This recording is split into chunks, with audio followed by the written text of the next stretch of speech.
الله من الشيطان الرجيم. بسم الله الرحمن الرحيم.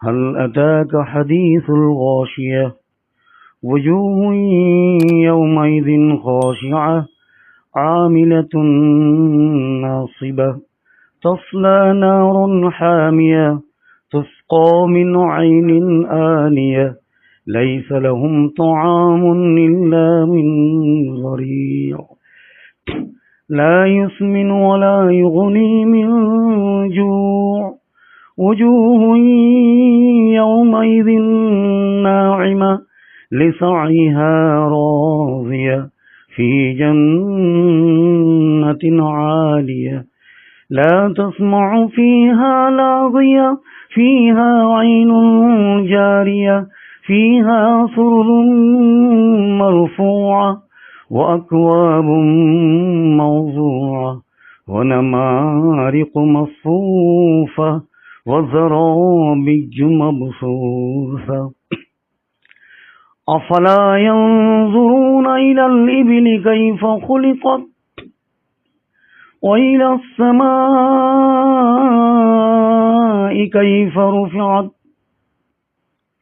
وإلى الجبال كيف نصبت وإلى الأرض كيف سطحت فذكر إنما أنت مذكر لست عليهم بمسيطر إلا من تولى وكفر فيعذبه الله العذاب الأكبر إن إلينا إيابهم ثم إن علينا حسابهم صدق الله العظيم. نحمده ونصلي على رسوله الكريم. أما بعد، أعوذ بالله من الشيطان الرجيم. بسم الله الرحمن الرحيم. اهدنا الصراط المستقيم صراط الذين أنعمت عليهم غير المغضوب عليهم ولا الضالين آمين یا رب العالمین. الحمدللہ روزانہ اس سلسلہ چل ہی رہا ہے. میں اپنے لیے بھی سعادت سمجھتا ہوں آپ حضرات کے آنے سے اتنا بیان کرنے کا موقع مل جاتا ہے. علامہ شاعرانی نے خود لکھا ہے اپنے طلباء سے کہ میں اس لفظ شاید کہا بھی نہیں لیکن میں کہتا ہوں میرا ہی احسان تم پر نہیں ہے، تمہارا احسان میرے اوپر ہے کہ تم کھیت ہو کر کے آتے ہو میرے سامنے تو میں اسے بیج ڈالتا ہوں. اگر تم نہ آتے تو میں کہاں بیج ڈالتا کہ نہیں جاوید علامہ شاعرانی. تمہارا احسان ہے کہ تم آتے ہو، آنے کو ایسے مجھے بیج ڈالنے کا موقع ملتا ہے. تم ہمارے کھیت ہو، ہم تمہارے بیج ہیں کہ نہیں. بڑے آدمی تھے، مطلب کہ کھیت آپ لوگ آئے ہیں تو بیان کرتا ہوں. میں نے ہو سکتا میں بھی سو ہی رہتا تھا، پانی کیا کرتا لکھنے پڑھنے کام رہتا ہے. لیکن بات یہ تو ایک اجتماعی ذکر ہو جاتا ہے. یہ میری سعادت کی بات ہے. شروع سے کام یہی رہا ہمیشہ. شاید کوئی مجلس حضرت کی 17 سال کی عمر میں شادی ہوئی ہے، اس کے بعد سے کوئی مجلس حضرت کی دفعہ مجلس میں پہنچنے میں کتاب میں دے دیتا تھا.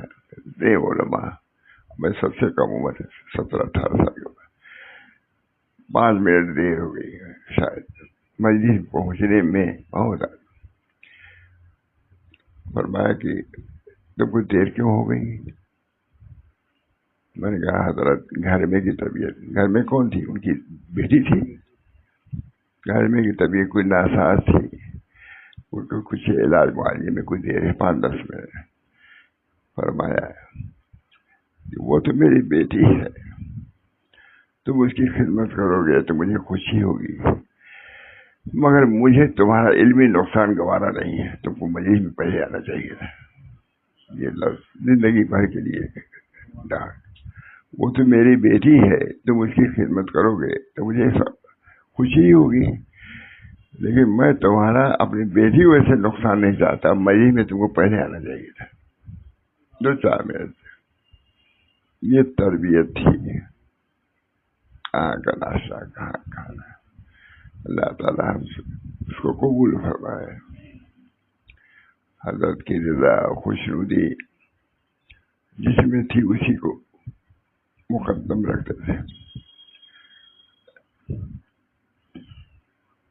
اللہ تعالیٰ ہم سب لوگوں کو اپنے بزرگوں کی بھی قدر کرنے کی توفیق دے. ان حضرات نے دین کو پہنچایا، طریق کو پہنچایا، بڑی بات ہے.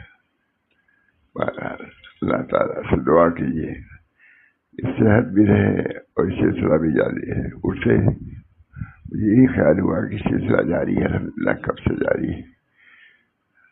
اتنے لوگوں کا جمع ہو جانا اللہ کے لیے بہت بڑی بات ہے، بہت بڑی ہمارے لیے نعمت کی بات ہے. اللہ تعالیٰ اس سلسلے میں رکھے. اگر آپ لوگوں کی مجلس نہ ہوتا تو اب تو میں بھی سوتا رہتا، کیا کرتا، کچھ سمجھ نہیں آتا. لکھتا پڑھتا میرا تو ہے، لیکن میں آپ لوگ کا احسان مانتا ہوں کہ آپ حضرات تشریف لاتے ہیں. ہمیں بھی الحمدللہ مستعد ہو جاتا، سنا دیتا ہوں. اللہ تعالیٰ اس سلسلے کو جاری رکھے. بچوں کے اندر بھی ہم لوگوں کے اس کا ذوق و شوق پیدا ہو، اپنے متعلقین کے اندر، مریدین کے اندر شوق و ذوق بہت بڑی بات ہے. شوق رہے گا تبھی تو کچھ کرے گا. اس کا کچھ ذوق ہوگا تبھی تو.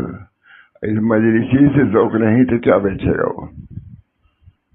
معلوم نہیں بیٹھتے تو مجلس میں کبھی نہیں بیٹھے شاید بات ہوتے.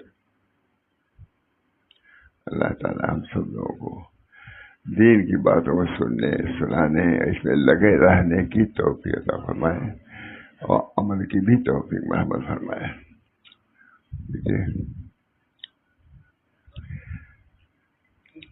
تنبیہ و اعلام بہت زبردست کتاب ہے.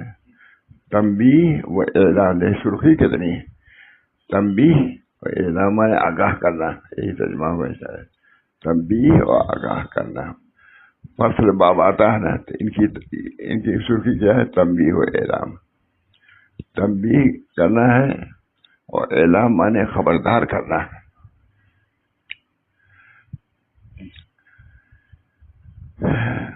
بہت عمدہ بچہ، بہت عمدہ ہے. اللہ تعالیٰ اس کی قدر کی توفیق دے. اپنے لیے بھی میں کہتا ہوں، اپنے لوگوں کے لیے بھی کہتا ہوں، جتنے قریب ہیں سب کو. یہ معمولی چیز نہیں ہے، یہ بازار میں نہیں ملے گی آپ کو.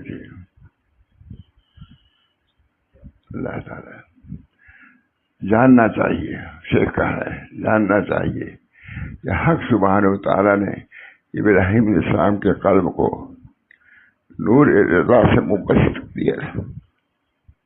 قلب یہ قلب ہے، تقدیر سے راضی رہنا، ان کے اطاعت کے لیے مستعد رہنا ہے. یہ ہے اصل دولت، اصل نعمت. آپ لوگ آ جانا یہ بھی بڑی بات ہے. بھائی آپ نے ارادہ کیا، اٹھے. اللہ تعالیٰ انشاءاللہ جاننا چاہیے کہ حق سبحانہ و تعالیٰ نے ابراہیم علیہ السلام کے قلب کو نور رضا سے منبسط کر دیا، کھول دیا تھا. ہر چیز دوست میرا سر نیکوست مشہور ہے. ہر چیز دوست میرا سر نیکوست. جو دوست کی طرف سے آ سب ٹھیک ہے. یہ مومن کا کام یہی ہے. نعمت میں یہ راضی ہے، اس کے بعد نعمت آ گئی تب بھی راضی. نعمت بھی اسی کی طرف سے ہے تو نعمت بھی اسی کی طرف سے ہے. اس چیز کو نہ دیکھو کس کی طرف سے چیز آئی ہے، وہ اس کو دیکھو. اللہ تعالیٰ ہم سب کو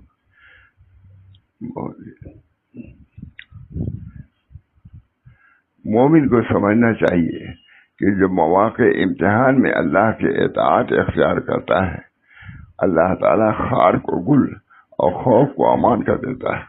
عمدہ جملہ مجھے ماتھاری ترجمہ کیا. عربی والی عبارت بھی کبھی لے آئیے گا، یہاں لکھ دیجیے گا. عربی میں کیا لکھا ہونا ہے، یہ حضرت تھانوی کا ترجمہ. جاننا چاہیے کہ حق سبحانہ وتعالیٰ نے ابراہیم علیہ السلام کے قلب کو نور رضا سے منبسط کر دیا تھا، کھول دیا تھا، بنا کھول دیا.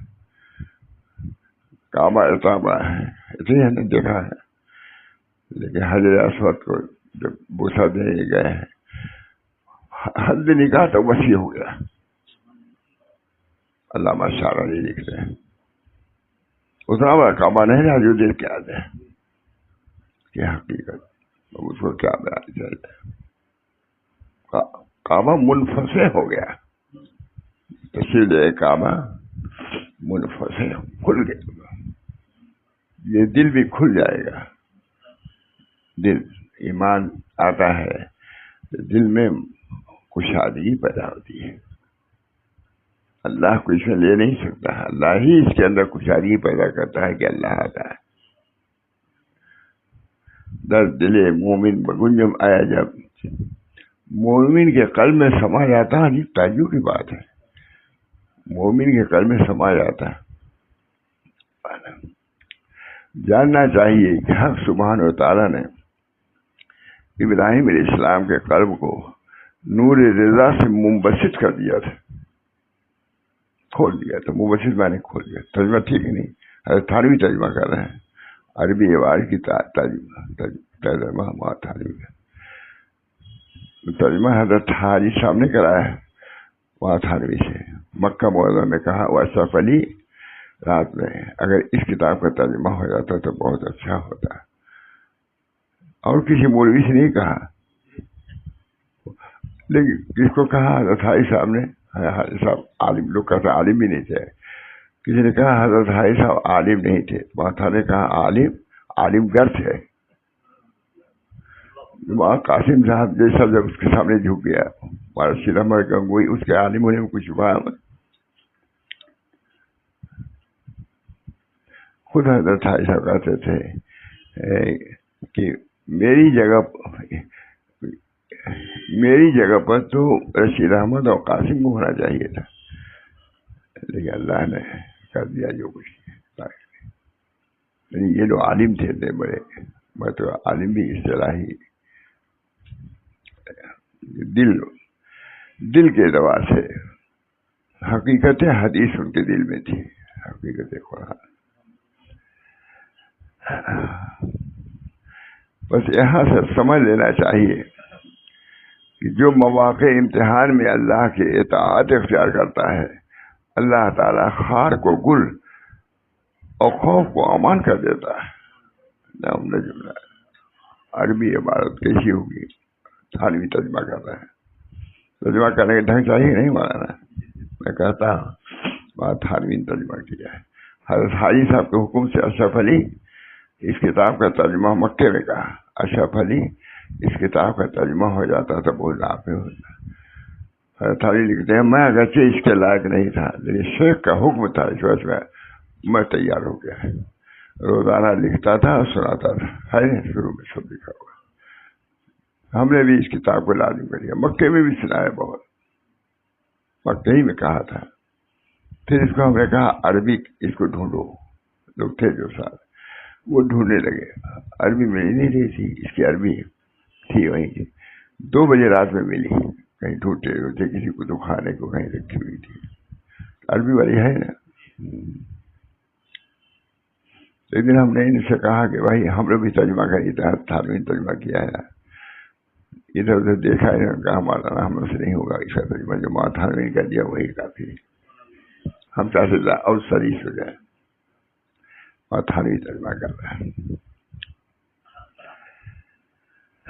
بس یہاں سے مومن کو سمجھنا چاہیے کہ جو مواقع امتحان میں اللہ کی اطاعت اختیار کرتا ہے، اللہ تعالیٰ خار کو گل اور خوف کو امان کر دیتا ہے، کانٹے کو پھول کر دیتا ہے اور خوف کو امن کر دیتا ہے.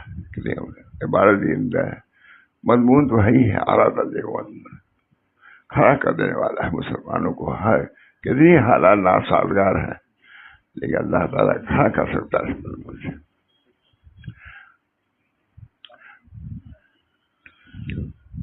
بس یہاں سے مومن کو سمجھنا چاہیے کہ جو مواقع امتحان میں اللہ کے اطاعت اختیار کرتا ہے اللہ تعالیٰ خار کو گل اور خوف کو امن کر دیتا ہے, کانٹے کو پھول کر دیتا ہے. اللہ ایسے ہی کر دے ہم سب کے ساتھ. اللہ ایسے ہی کر دے.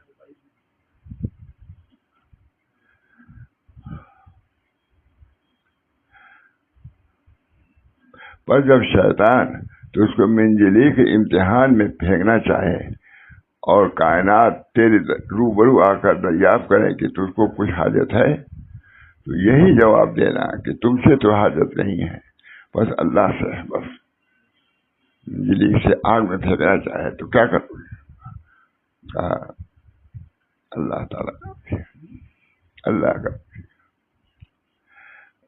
تو پوری کائنات یہ کہے کہ آگ میں پھینکے جا رہے ہو جائے کوئی حاجت ہے؟ کہا تم سے حاجت نہیں ہے, تم میں سے. شیطان کو منجلی تجھ کو کچھ حاجت ہے, یہی جواب دینا کہ تم سے تو کچھ حاجت نہیں, ہاں اللہ سے ہے. عمدہ جواب ہے. یہ نہیں کہ اللہ میں بھی ضرورت نہیں, وہ بیوقوف ہم یہی کہہ رہے تھے. اور کیا تو کچھ ہے, ہاں اللہ سے ہے. اگر کائنات یہ کہیں کہ اللہ ہی سے سوال کرے اس کا جواب دینا ہے کہ اس کا علم میرے سوال سے کافی ہے. اللہ جانتا ہے کہ اس کے تو نیل برسرے بر عجب تماشا ہے. آپ بھی آئیے دیکھیے آپ کے معشوق کے عاشق کے ساتھ کیا ہو رہا ہے. جواب دینا کہ علم میرے سوال سے کفایت کا. اگر تو ایسا کرے گا تو اللہ تعالیٰ آتش دنیا کو سرد اور سلامتی کر دے گا.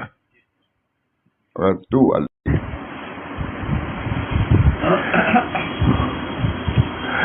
منت اور کرامت تجھ کو عطا کرے گا, کیونکہ اللہ سبحانہ و تعالیٰ نے انبیاء و مرسلین کے ذریعے سے ہدایت کے راستے کھولے ہیں. بس اہل ایمان ان کی راہ چلے.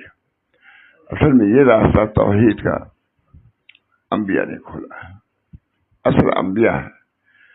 اب جو ان کے متبعین تھے انہوں نے اس راستے کو اختیار کیا, ان کی راہ چلے, اور اہل یقین نے ان کی پیروی کو لازم جانا ہے. جیسے اللہ تعالیٰ کا ارشاد ہے قل ھذہ سبیلی, یہ میرا راستہ ہے. قل ھذہ سبیلی ادعو الی اللہ, میں اللہ کے رسول کو بتاؤں یہ راستہ اللہ کی طرف بلانا. یہ ہے اس تعلیم کا, تبلیغ کا, سب کا حاصل یہی ہے کہ اللہ کی طرف نہ چلو, اپنی طرف نہیں. یہ حضرت تجربہ بہت ہے. یہ پیروں کو چاہیے کہ اپنے تک نہ پہنچائیں, خدا تک پہنچائیں. تم جو مطلوب نہیں ہو بہت چاہتے تھے, موحد توحید کا کامل لگتے تھے. ہم کو پکڑنا ایسے ہی جیسے ستون کو پکڑنا ہے. ستون تھا سامنے, یہ ستون ہے. جس ہم کو پکڑنے کوئی تمہارا فائدہ نہ ہوگا, اللہ کو پکڑو. ہم کو پکڑنا ایسا ہے جیسے ستون کو پکڑنے کچھ ملے گا اس سے. بہت کہتے تھے یہ جملہ, ہم کو پکڑنا ستون کو پکڑنا ہے, کمرے کو پکڑنے کچھ ملے گا. تو کہتے ہیں ہم کو نہ پکڑو, خدا کو پکڑو. موحد تھے, توحیدی بیان خوب ہوتا تھا حضرت کا. موحد, ہم کو پکڑنا, ستون کو پکڑنا ہے. ہم میں ستون میں کوئی فرق نہیں ہے, اللہ کو پکڑو. اللہ ہم لوگوں کو اس پر عمل کرنے کی توفیق دی. نہ ہوئی ہو تو اب سے اللہ عطا فرمائے ہم سب کو. تو وحد اللہ وَإِنَّ توحید راس تعال. اللہ کی توحید, کسی کا بھروسہ نہیں, کسی کا بھروسہ آتا ہے, کسی کو بھروسہ اللہ. ہمارے بزرگوں کا بس اللہ.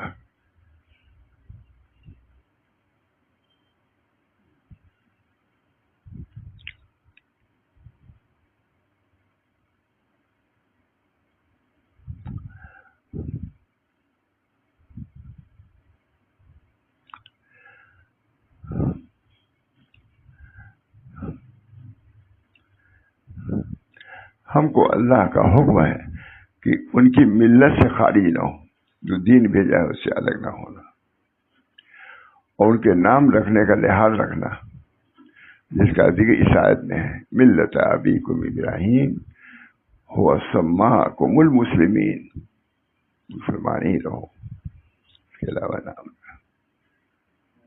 یعنی ملت اختیار کرو اپنے باپ ابراہیم کی، انہوں نے ہی تمہارا نام مسلمان رکھا ہے پہلے سے۔ پر جو شخص ابراہیمی ہو، پر جو شخص ابراہیمی ہو اس کو سزاوار ہے کہ اپنے لیے تدبیر کرنے سے بری ہو، اللہ پر اتکال، بھروسہ اللہ پر، اپنی تدبیر کی طرف نظر نہ ہو، کرو لیکن نظر نہ کرو۔ پر جو شخص ابراہیمی ہو اس کو سزاوار ہے کہ اپنے لیے تدبیر کرنے سے بری ہو اور اعتراض سے خالی ہو۔ اللہ ملت ابراہیم سے وہی اعراض کرے گا جو سفی ہے، جو بیوقوف ہے، وہی ملت ابراہیمی سے وہی بری ہوگا جو سفی اور بیوقوف ہے۔ پوری دنیا جو ہے سب بیوقوف لوگ ہیں، وہ خلا کی جماعت کہلاتی ہے۔ ہمارے حضرت کہتے تھے، کسی کتاب میں آیا پڑھا رہے تھے کہ اوکھلا کی جماعت کہتے تھے، اور اوکھلا کے شماروں میں منطقی نے وہ رکھ لیا، کہا یہ کب سے اوکھلا ہو گئے؟ اس پر پوری بحث، یہ اوکھلا ہے ہی نہیں، جس کو ابھی دین کی سمجھ نہیں ہے، توحید نہیں، یہ اوکھلا ہوں گے بیوقوف سب۔ اس پر پوری بحث، حضرت بالکل مقتدی نہیں تھے اسی باتوں پر۔ اوکھلا یہ کہتے ہیں، اس سے مراد مناطقہ وغیرہ تھے، کہا یہ کب سے اوکھلا ہو گئے؟ جو اللہ رسول کو پہچانتا ہے وہ اوکھلا میں سے، جو آخرت کو لیتا ہے وہ ہے اوکھلا میں سے۔ انبیاء علیہ الصلوۃ والسلام اوکھلا تھے اور ان کے متبعین عقل مند تھے۔ بیوقوف لوگ جو اللہ کو بھی نہ جانے کہ ہم کو کس نے پیدا کیا، وہ اوکھلا میں سے ہو جائیں گے۔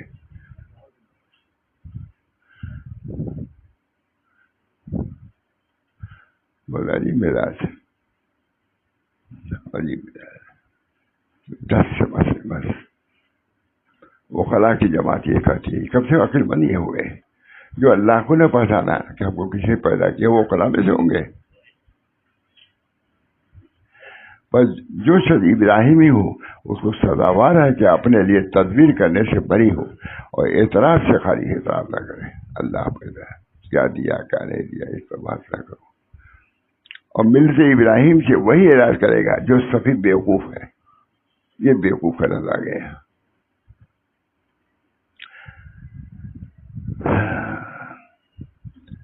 اور ملت ابراہیمی سے وہی اعراض کرے گا جو سفی ہو۔ ملت ابراہیم کیا ہے؟ توحید والا دین، شرک کی آمیزش نہ ہو۔ ابراہیم علیہ السلام نے توحید کو پیش کیا، توحید پر کلام کیا، اور انبیاء نے بہت سے انعامات کو بیان کیا، ابراہیم سے متعلق توحید کو بیان کیا۔ کہتے ہیں جو ملت ابراہیم سے وہی اعراض کرے گا جو سفی ہوگا اور ان کی ملت کو لازم ہے تفویض اللہ۔ ابراہیم علیہ السلام کے ملت کو لازم ہے کہ اللہ کو سپرد کرو معاملات کو، نہیں دکھانے کی ضرورت تھوڑی نہیں، دل میں رکھو کہ اللہ ہمارا محافظ ہے۔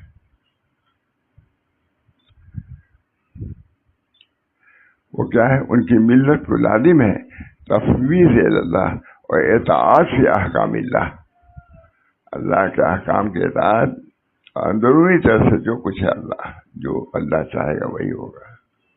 اللہ ہم سب لوگوں کو یہ حال عطا فرمائے تاکہ صحیح معنی میں موحد ہو جائیں، اور جاننا چاہیے کہ مقصود اعظم یہ ہے کہ اللہ کے آگے کوئی مراد باقی نہ رہے۔ اللہ لا الہ الا اللہ، لا موجود الا اللہ، لا محبوب الا اللہ، کوئی نہیں سوا اللہ، اللہ ہی موجود ہے، وحدت الوجود، لا موجود الا اللہ۔ مقصد یہ ہے کہ اللہ کے آگے کوئی مراد باقی نہ رہے۔ ہمارے اس مضمون میں اشعار ہیں، اس اشعار پر اللہ تعالی ہم سب لوگوں کو توحید کی نعمت سے نوازے۔ واحد اللہ فإن التوحید راستات، اللہ کی توحید کیا اس کی ضرورت نہیں ہے؟ ہمیشہ قیامت تک ضرورت رہے گی. آفات آئیں گے، بلائیں گے، اس پر نے کیا کیا ہے. میں مرضی نبی میں تھا تو اسے میں کوئی پریشانی کا ہے. مفتی محمود صاحب وہی جو بعد میں مفتی ہے، کہا کیا کیا جائے؟ کہا جو سب نے کیا وہی تم وہ ہے. مصیبت آنے پر کیا کیا؟ بھائی نبی ڈانٹ کے کہا کہ تم اور کیا سوچو گے، بس اللہ اللہ رسول کو سامنے رکھو. بڑے اچھے الفاظ نے تم کا ڈالنا مجھے یاد ہے، الفاظ اس وقت بول رہا ہوں. اللہ تعالیٰ ہم سب لوگوں کو صحیح معنی میں موحد بنا دے. لا اسی کی طرف لا الہ الا اللہ، لا موجود الا اللہ، لا محبوب الا اللہ، لا مقصود الا اللہ. اللہ ہی ہمارا مقصود، اللہ ہی ہمارا محبوب، لا موجود الا اللہ. والوں نے نفی کر دیا کوئی ہے ہی نہیں، وحدۃ الوجود والے نہیں. لا موجود ہے مگر مقصود نہیں ہے، اور نہ معبود ہے. لا محبوب الا اللہ. اللہ تعالیٰ ہم سب لوگوں کو اس طریق سے بھی مناسبت پیدا فرمائے اور توحید اور رسالت قیامت ان کے عقائد کو ہمارے دل میں راسخ فرما دے. بنیادی عقائد یہ ہیں توحید، نبوت کا اعتقاد اور تقدیر. توحید تقدیر، یہ اللہ ہم سب لوگوں کو ان نعمتوں سے، باطنی نعمتوں سے بھی نوازے. چند لوگ ہیں، کافی ہیں. کوئی سیلاب وغیرہ آتا تھا، ہمارے یہاں بہت سیلاب آتا تھا فتح پور، حضرت بھی رہتے نکلتے تھے، کہتے تھے کہ تم لوگ ٹھیک ہو جائے سب ٹھیک ہو جائے گا. یا اللہ، خانخواہ تھی وہاں، کہا یہ لوگ ٹھیک ہو جائے سب ٹھیک ہو جائے. ہم لوگ کہتے یا اللہ کل بیماری ہم ہی لوگوں سے آ رہی ہے کیا؟ تم لوگ ٹھیک ہو جائے سب ٹھیک ہو جائے. ڈانٹتے تھے تاکہ ہم لوگ کے قلب میں رقت پیدا ہو. جب رقت پیدا ہوگی تو دعا دل سے نکلے گی، اللہ بلا دور ہو جائے گی. یہ مقصد ہوتا تھا. کوئی بات ہوتی تھی ہم لوگ سمجھتے تھے حضرت نے بلایا ہے کچھ تسلی، ڈانٹنا شروع کر دیتے تھے. یا اللہ کیا ہے؟ تو اس میں یہ مقصد تھا کہ دل نرم ہو تمہارا، تبھی متوجہ ہو گئے خدا کی طرف. جب متوجہ ہو گئے تو اللہ راضی ہوگا. بہرحال اللہ تعالیٰ مجھے بھی آپ کو توحید کی دولت سے مالا مال فرمائے. الہی مقصود منتوئی و رضائے تو، الہی مقصود منتوئی و رضائے تو، محبت و معرفت خود ملے. یہ ربط آیا جاتا ہے نقش بندیہ میں خاطر. الہی مقصود منتوئی و رضائے تو، محبت و معرفت خود ملے. آپ ہی ہمارے مقصود ہیں، آپ ہی ہمارے محبوب. اپنی محبت و معرفت ہم کو عطا فرمائیے. لیکن محبت ہی نہیں، معرفت. محبت ہی صرف بے لگام کا گھوڑا ہے، معلوم کہاں جا کے پھر لے گا. اس میں معرفت کی ضرورت ہے. محبت ہو، وہ محبت قابو میں نہیں رہنے دے گی. معرفت جب آئے گی تو لگام میں پکڑے گی تو سامنے کہاں جا رہے ہو. حضرت کی بات، محبت کافی نہیں ہے، محبت کے ساتھ مار. اس وجہ سے دعا کیا ہے؟ الہی مقصود منتوئی و رضائے تو، محبت و معرفت خود بے دے. محبت صرف نہیں، علی اور گھوڑا ہے بغیر لگام کا. محبت جہاں چاہے گی یاد بات، معرفت اس کو سنبھالتا ہے. اللہ تعالیٰ ہم سب لوگوں کو اس طریقے کی باتوں کو چلنے کی بھی توفیق دے، پہلے سمجھنے کی توفیق دے، اور تمام مسلمانوں کو اپنے فضل و کرم سے نوازے، دین پہ ثابت قدم رکھے، دینی دنیاوی عافیت عطا فرمائے، تمام فتنوں سے حفاظت فرمائے. تو یہ تھوڑی سی باتیں کہہ دیا کرتا ہوں بغیر یاد. اللہ تعالیٰ ان چیزوں کو بھی قبول فرمائے، میرے لیے بھی، میرے اولاد کے لیے بھی، میرے متعلقین سارے عالم کے لیے ضروری ہے. اس لیے وما خلقت الجن والانس الا لیعبدون. صاحب جلال کہتے ہیں لیعرفون. ما خلقت الجن والانس، ہم نے نہیں پیدا کیا یہ کو مگر یہ کہ کیا کی ما خلقت الجن والانس الا لیعبدون اے لیعرفون. ہے کہ نہیں؟ جلال میں ہم تو یعرفون رہتا تو یعبدون ترجمہ کر دیتے، لیکن وہاں یہ ترجمہ کیا ہے وَمَا خَلَقْتُ الْجِنَّ وَالْإِنسَ إِلَّا لِيَعْبُدُونَ، تاکہ عبادت سمجھیں کہ ہم اللہ کے بندے ہیں، قابل عبادت